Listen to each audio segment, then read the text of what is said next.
Assalamualaikum warahmatullahi wabarakatuh.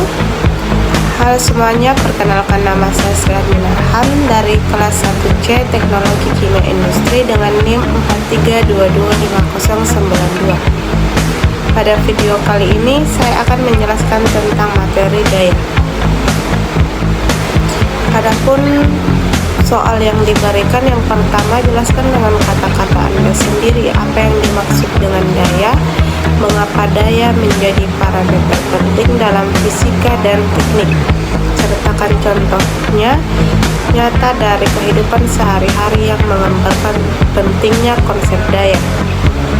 Yang kedua, pilih dua perangkat elektronik atau mesin yang memiliki fungsi berbeda, misalnya lampu pijar dan motor listrik, berdasarkan spesifikasi teknisnya.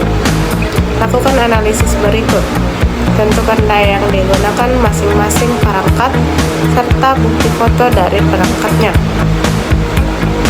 Hitung energi yang digunakan dalam 1 jam dan bandingkan hasilnya.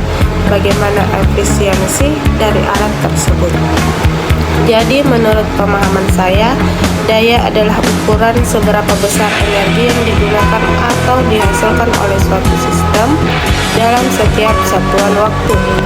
Daya menunjukkan seberapa cepat energi berubah menjadi bentuk kerja lain seperti cahaya, panas, ataupun gerakan. Bagi saya, konsep daya sangat penting karena melalui nilai daya, kita dapat mengetahui kemampuan suatu alat dalam bekerja, serta seberapa besar energi yang ia perlukan untuk menjalankan fungsinya. Semakin besar daya suatu perangkat, biasanya proses kerjanya berjalan lebih cepat, namun konsumsi energinya juga semakin besar. Daya menjadi parameter penting dalam fisika dan teknik karena daya menggambarkan seberapa cepat energi yang digunakan atau diubah menjadi bentuk kerja lain dalam sebuah sistem. Dengan mengetahui besar daya, kita dapat menilai kemampuan suatu alat bekerja, apakah alat tersebut mampu melakukan pekerjaan dengan cepat atau justru membutuhkan waktu yang lama.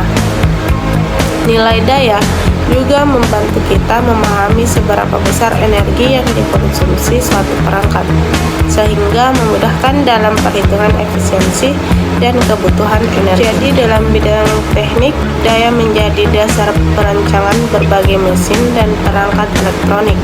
Contohnya ketika merancang motor listrik, insinyur harus mengetahui daya yang dibutuhkan agar mesin dapat bergerak dengan optimal tanpa boros energi. Begitu pula dalam listrik rumah tangga, nilai daya membantu menentukan kapasitas instalasi agar aman sesuai dengan beban peralatan yang digunakan.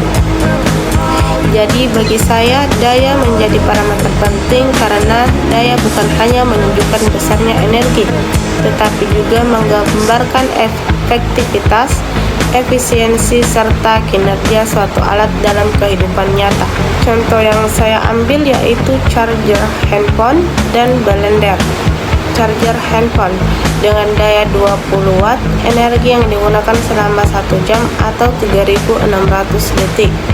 Dengan rumus W sama dengan P kali T, di mana P 20 dikali T yaitu 3600 sekon, sama dengan 72.000 joule atau 72 kilojoule. Blender dengan daya 250 watt, energi yang digunakan selama 1 jam atau 3600 detik. Dengan rumus W sama dengan P kali T, di mana P sama dengan 250 dikali T yaitu 3600 sekon, sama dengan 900.000 joule atau 900 kJ. Dari hasil perhitungan dapat dilihat bahwa blender membutuhkan energi jauh lebih besar dibanding charger handphone. Hal ini karena daya blender lebih besar sehingga energi yang dipakai dalam 1 jam juga jauh lebih tinggi. Dengan demikian, dapat disimpulkan bahwa semakin besar daya suatu alat, maka semakin besar pula energi yang dibutuhkan dalam waktu yang sama. Charger memiliki daya kecil yaitu sekitar 20 watt dan energi yang dipakai dalam 1 jam hanya 72 kJ. Dari sini bisa dinilai bahwa charger bekerja lebih efisien dalam penggunaan energi karena energi yang dipakai tidak besar namun mampu menjalankan fungsi utamanya, yaitu mengisi daya baterai handphone. Energi yang terbuang sebagai panas juga tidak terlalu banyak sehingga pemakaian daya lebih optimal. Dapat disimpulkan bahwa charger cukup efisien karena memakai energi rendah namun menghasilkan kinerja sesuai kebutuhan. Efisiensi blender memiliki daya lebih besar yaitu 250 watt dengan energi penggunaan dalam 1 jam mencapai 900 kJ. Energi ini jauh lebih tinggi dibanding charger karena blender membutuhkan tenaga besar untuk memutar pisau dan menghancurkan bahan makanan. Banyak energi listrik berubah menjadi energi gerak dan sebagian lainnya hilang sebagai panas akibat putaran motor. Dapat disimpulkan bahwa blender menggunakan energi lebih besar sehingga efisiennya lebih rendah dibanding charger. Namun, hal ini sesuai karena pekerjaannya membutuhkan tenaga besar. Itu penjelasan dari